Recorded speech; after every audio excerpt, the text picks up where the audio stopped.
Hello students, I hope you all are fine. Students, in the previous class we were discussing about some important colligative properties which we have to discuss in our chapter number 1 solutions. So students, we have already discussed about two important properties.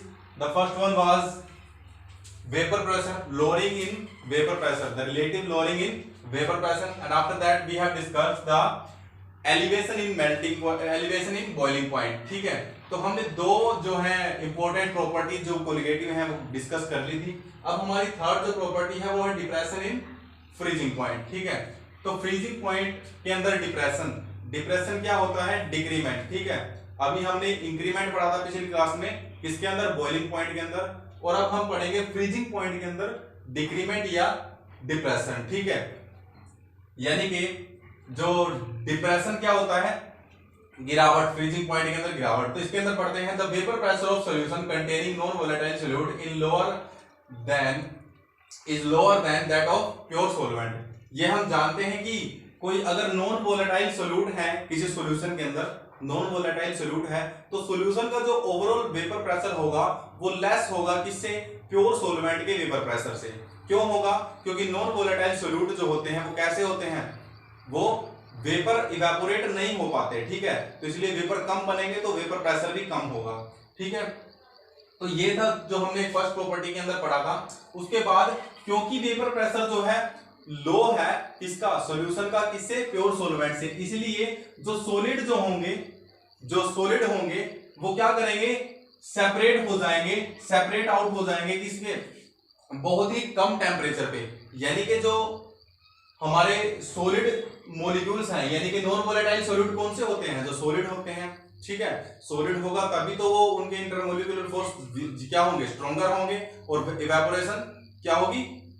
Evaporation भी rate भी high होगा। ठीक है, वो easily evaporate नहीं हो पाएंगे।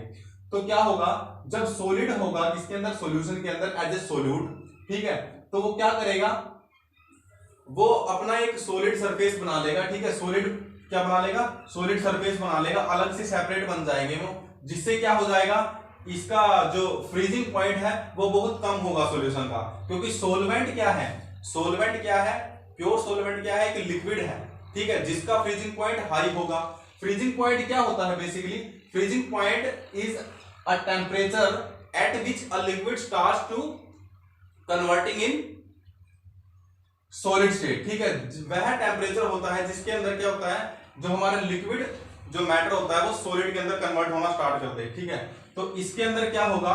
क्योंकि सॉल्वेंट जो है लिक्विड है, तो उसको सॉलिड बनने में ज्यादा टाइम लगेगा बजाय की सॉल्यूशन की, क्योंकि सॉल्यूशन के अंदर तो already solute as a solid present है, तो उसको सॉलिड बनने में कम टाइम लगेगा, ज्यादा टाइम लगेगा। ठीक है, तो कम टाइम लगेगा। ठीक है, इसलिए इसका फ्रीजिंग पॉइंट क्या होता है? लो होता है सॉल्यूशन का, क्योंकि उसके अंदर क्या है? सॉलिड पार्टिकल्स मौजूद हैं। ठीक है, तो उसको जो रिमेनिंग पार्ट है उसको सॉलिड बनने में कम टाइम लगेगा।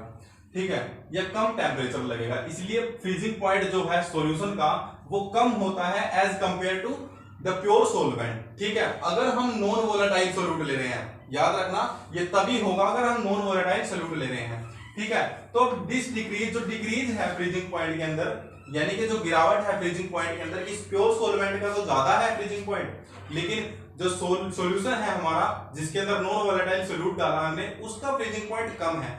इस डिक्रीज को ही बोला जाता है क्या? Depression in freezing point. क्या बोला जाता है? Depression in freezing point. ठीक है, तो इसको हम ग्राफ से भी समझ सकते हैं, जैसे हमने जो एलिवेशन इन बॉइलिंग पॉइंट के अंदर पढ़ा था, ऐसे ही हम इसमें ग्राफ देखते हैं। जो ग्राफ है ये क्या डिनोट कर रहा है? इस साइड में जो हमारी वर्टिकल लाइन है वो शो कर रही है वेपर प्रेशर को, और हॉरिजॉन्टल वाली टेम्परेचर को। ठीक है, तो अब जैसे ही वेपर प्रेशर बढ़ता है, जो प्योर सॉल्वेंट है उसका वेपर प्रेशर हाई होता है एज कंपेयर टू सॉल्यूशन का वेपर प्रेशर कैसा होता है? कम होता है, अगर उसके अंदर क्या है? नॉन वोलेटाइल सॉल्यूट है। ठीक है, जिसके अंदर नॉन वोलेटाइल सॉल्यूट है सॉल्यूशन, उसका वेपर प्रेशर क्या होता है? लोअर होता है। किससे? प्योर सॉल्वेंट से। तो प्योर सॉल्वेंट का वेपर प्रेशर हाई है, सॉल्यूशन का कम है। तो यहां से अगर हम ग्राफ प्लॉट करें, जो डॉटेड लाइन डिनोट कर रही है कि ये जो प्योर सॉल्वेंट से अगर हम नीचे खींचे, तो यहाँ पे जो टेम्परेचर आएगा टेम्परेचर ऑफ फ्रीजिंग पॉइंट आएगा, यानी कि यहाँ पे जो वो आएगा किसका, प्योर सॉल्वेंट का। और यहां से अगर हम डॉटेड लाइन ड्रॉ करते हैं तो यहाँ पे जो TF होगा वो क्या होगा, फ्रीजिंग पॉइंट होगा, फ्रीजिंग टेम्परेचर होगा किसका, सॉल्यूशन का। ठीक है, तो जो हम यहाँ से ग्राफ से भी देख पा रहे हैं कि फ्रीजिंग पॉइंट जो है सॉल्यूशन का वो कम है as compare to pure solvent. Pure solvent का ज्यादा है, वो सॉल्यूशन का कम है। तो ये क्या होता है, इसको बोला जाएगा, ये जो डिफरेंस है किसके अंदर, T नोड F और TF के अंदर ये जो डिफरेंस है इसको बोला जाएगा क्या, डेल्टा TF या डिप्रेशन इन फ्रीजिंग पॉइंट। ठीक है, इस टेम्परेचर को बोला जाएगा डिप्रेशन इन फ्रीजिंग पॉइंट। ठीक है, यानी कि जो इनका बीच का डिफरेंस है, इसको हम मैथमेटिकली भी कर सकते हैं कि डेल्टा TF यानी कि चेंज इन फ्रीजिंग पॉइंट क्या है, वो इक्वल है जो freezing point of pure solvent minus freezing point of solution. ठीक है, ये freezing point of pure solvent minus freezing point of solution.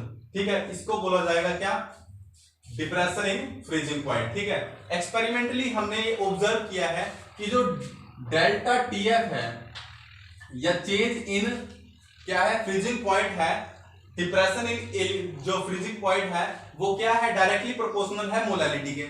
ठीक है, जैसे हमने पिछले क्लास में पढ़ा था कि जो हमारा बॉइलिंग पॉइंट का जो एलिवेशन होता है, एलिवेशन इन बॉइलिंग पॉइंट होता है या चेंज इन बॉइलिंग पॉइंट होता है, वो क्या है, वो डायरेक्टली प्रोपोर्शनल होता है मोलालिटी के उस सॉल्यूशन की।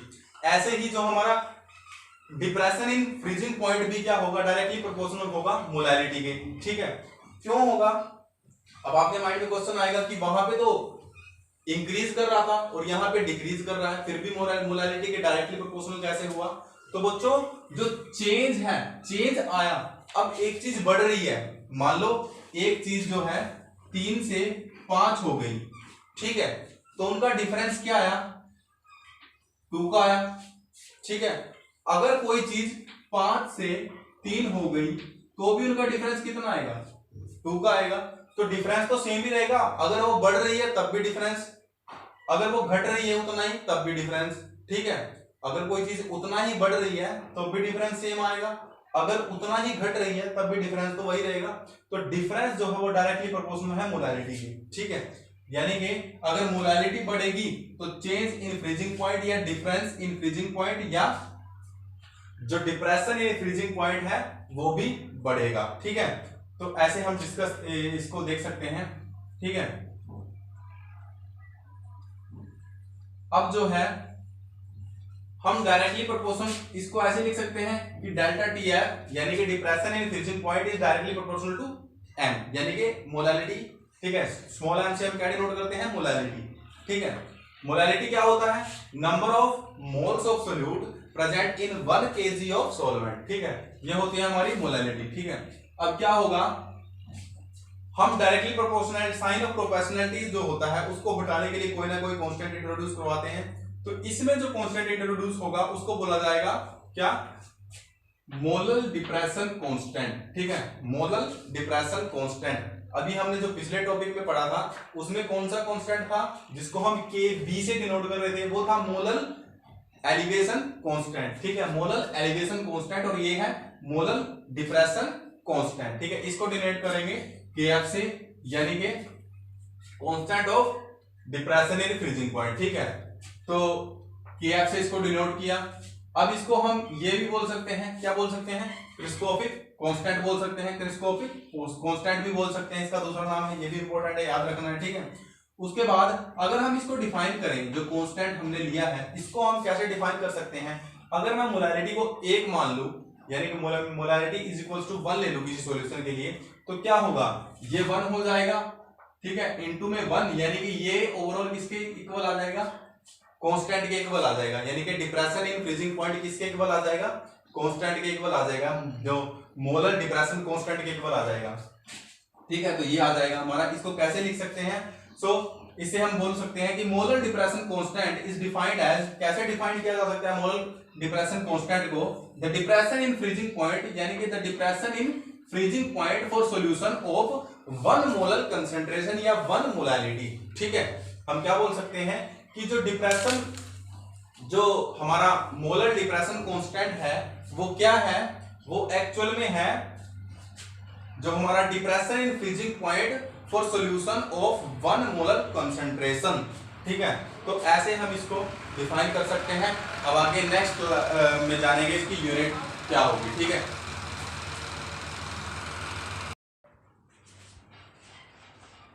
so students, let's discuss about the unit of molar depression constant. So students, हमने जान लिया था कि मोलर डिप्रेशन कांस्टेंट क्या था, जो हमने इंट्रोड्यूस करवाया था प्रोपोर्शनैलिटी का साइन हटाने के लिए। हमने जाना था कि जो डिप्रेशन इन फ्रीजिंग पॉइंट है वो डायरेक्टली प्रोपोर्शनल है मोलारिटी ऑफ दैट सॉल्यूशन के। तो प्रोपोर्शनैलिटी का साइन हटाने के लिए हमने क्या इंट्रोड्यूस करवाया था, कांस्टेंट इंट्रोड्यूस करवाया था, जिसको हम बोल रहे थे मोलर डिप्रेशन कांस्टेंट। ठीक है, तो अब इसका फॉर्मूला क्या होगा, जब हम इसको कैसे लिख सकते हैं, इस फॉर्मूले को ऐसे लिख सकते हैं ना। तो अब इसको क्या करेंगे हम, जो हमारा मोलर डिप्रेशन कांस्टेंट हमें निकालना है, तो मोलैरिटी जो है मल्टीप्लाई में इसके, तो उस साइड भेज देंगे, डिवीजन में आ जाएगी। तो जो हमारा कांस्टेंट है, मोलर डिप्रेशन कांस्टेंट है, वो इक्वल आ जाएगा जो हमारा डिप्रेशन इन फ्रीजिंग पॉइंट है divide by molarity of solution. ठीक है, तो depression in freezing point basically है क्या, टेम्परेचर है। टेम्परेचर और टेम्परेचर की यूनिट क्या होती है, केल्विन। तो इसकी केल्विन आ जाएगी इसकी यूनिट, डिवाइड में जो हमारी मोलैरिटी की यूनिट क्या होती है, मोल पर केजी। तो मोल पर केजी, ठीक है, यानी कि मोल केजी इनवर्स। ठीक है, किलोग्राम, केजी मतलब किलोग्राम और मोल मतलब नंबर ऑफ मोल्स। ठीक है, तो ये आ गई मोलैरिटी की यूनिट, और ये ऊपर है हमारी टेम्परेचर की यानी कि डिप्रेशन इन फ्रीजिंग पॉइंट की unit.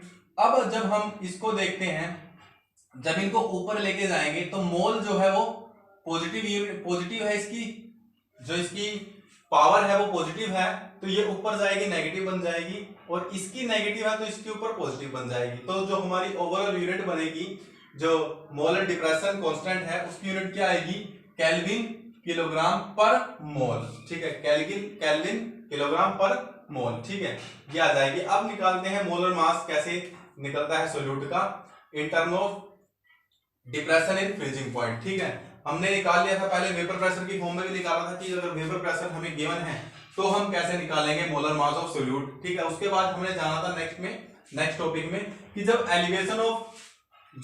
Elevation in boiling point अगर हम निकाल लेते हैं तो उससे हम कैसे निकालेंगे मोलर मास को सोल्यूट के। अब हम जानेंगे कि डिप्रेशन इन फ्रीजिंग पॉइंट के कंसेप्ट में कैसे हम मोलर मास निकालेंगे। तो जो फॉर्मूला है हमारा क्या आएगा मोलर मास का, देखो जो हमने सिंपली क्या करना है, ये जो हमारा फॉर्मूला है, ठीक है, इसके अंदर क्या करनी है, वैल्यू पुट कर देनी है, किसकी, मोलैरिटी की। मोलैरिटी की वैल्यू पुट करने के बाद हम क्या करेंगे, सिर्फ हम एमबी को, जो मोलर मास ऑफ क्या है सोल्यूट है, उसको साइड में ले आएंगे, बाकी सभी को उस साइड रखेंगे। तो हमारा क्या बच जाएगा, ये आ जाएगा मोलर मास ऑफ सोल्यूट का फॉर्मूला। ठीक है, केएफ क्या है, केएफ क्या है, कांस्टेंट है, कौन सा, मोलर डिप्रेशन कांस्टेंट, और ये क्या है, वेट ऑफ सोल्यूट है मल्टीप्लाइड बाय 1000। उसके बाद डिवाइड में क्या है, वेट ऑफ सॉल्वेंट, उसके बाद मल्टीप्लाइड बाय जो हमारा डिप्रेशन इन फ्रीजिंग पॉइंट है। ठीक है, तो ये इसका मोलर मास का सोल्यूट का फॉर्मूला बनेगा। ठीक है, उसके बाद जो इंपॉर्टेंट बात जो हमने निकाली है ये कि जो हमारा ये डिप्रेशन इन फ्रीजिंग पॉइंट है, ये डायरेक्टली प्रोपोर्शनल आ रहा है मोलैरिटी के। किसके प्रोपोर्शनल आ रहा है, डायरेक्टली मोलैरिटी के। और मोलैरिटी किस पे डिपेंड करती है, number of moles of solute present in the solution. ठीक है, मोलैरिटी डिपेंड करती है number of moles of solute present in the solution, यानी कि number of particles of solute present in the solution पे डिपेंड करती है।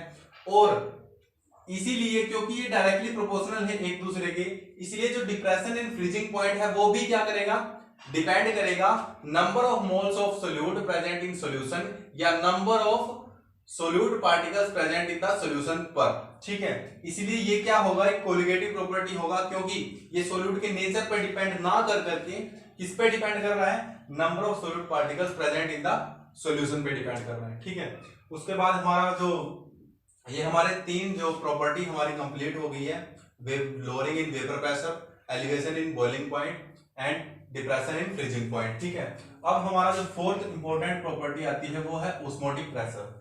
ठीक है, ऑस्मोटिक प्रेशर। अब सबसे पहले ऑस्मोटिक प्रेशर के लिए हमें जानना होगा कि ऑस्मोसिस क्या होती है। ये आपने पहले डिस्कस भी की होगी, आपने पहले जानी भी होगी। ऑस्मोसिस प्रोसेस के बारे में आपने अपनी लोअर क्लासेस में पढ़ा होगा। The spontaneous flow of molecules of solvent, ध्यान रहे ऑस्मोसिस और डिफ्यूजन में एक ही डिफरेंस होता है कि इसमें जो है मोस्टली सॉल्वेंट मॉलिक्यूल्स जो है वो क्या करते हैं, मूव करते हैं, ठीक है। लेकिन डिफ्यूजन में क्या, सोल्यूट और सॉल्वेंट दोनों मूवमेंट करते हैं, दोनों फ्लो करते हैं, ठीक है। उसमें from higher concentration to lower concentration करता है।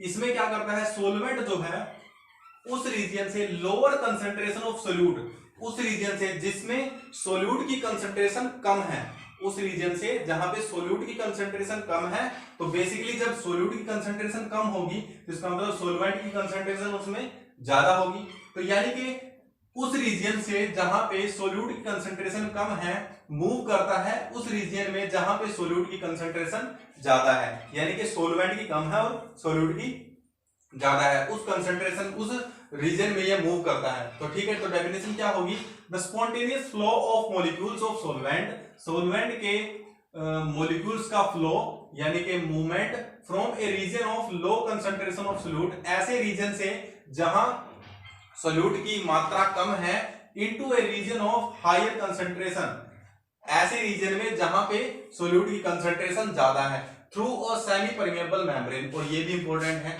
कि इसमें क्या होता है, एक सेमी परमेबल मेम्ब्रेन होती है जिसके अंदर से वो पास करता है सॉल्वेंट के मॉलिक्यूल्स, जिसके अंदर से पास करते हैं।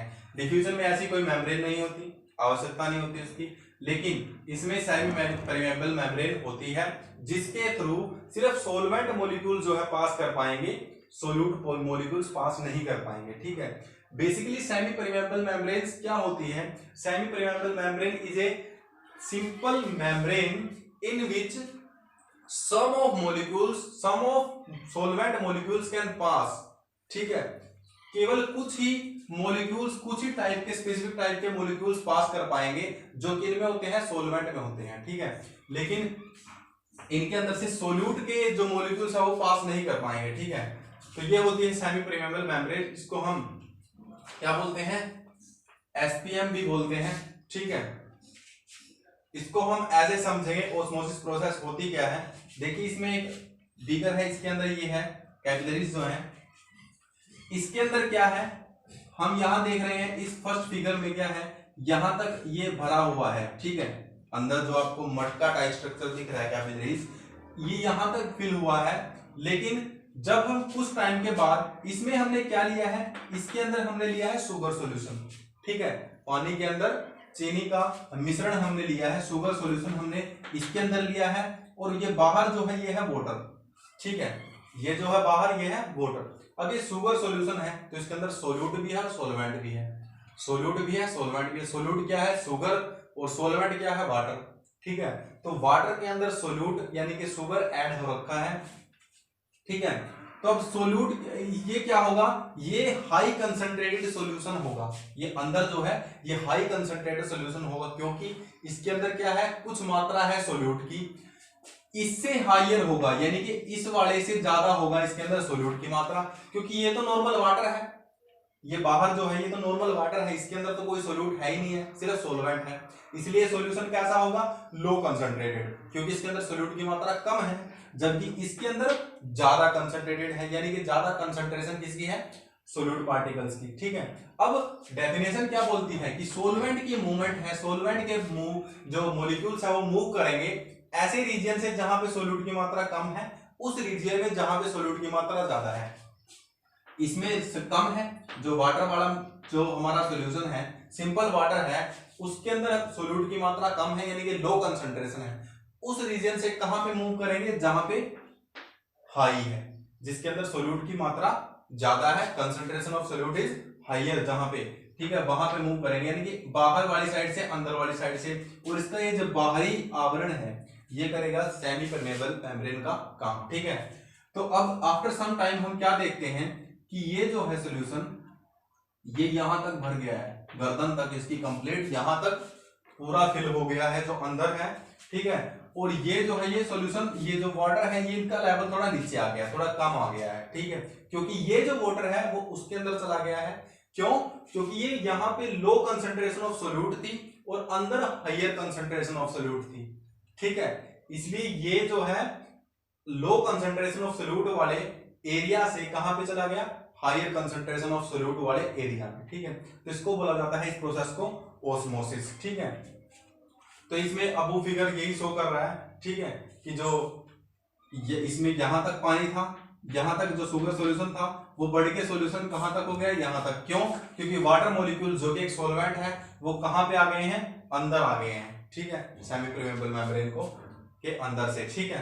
तो क्या होगा, ये है हमारी ओस्मोसिस प्रोसेस। इसके बाद हम नेक्स्ट क्लास में पढ़ेंगे ऑस्मोटिक प्रेशर के बारे में, ठीक है। इसको टॉपिक को अच्छे से कवर करेंगे, नेक्स्ट क्लास में इसको कंप्लीट करेंगे। Thank you.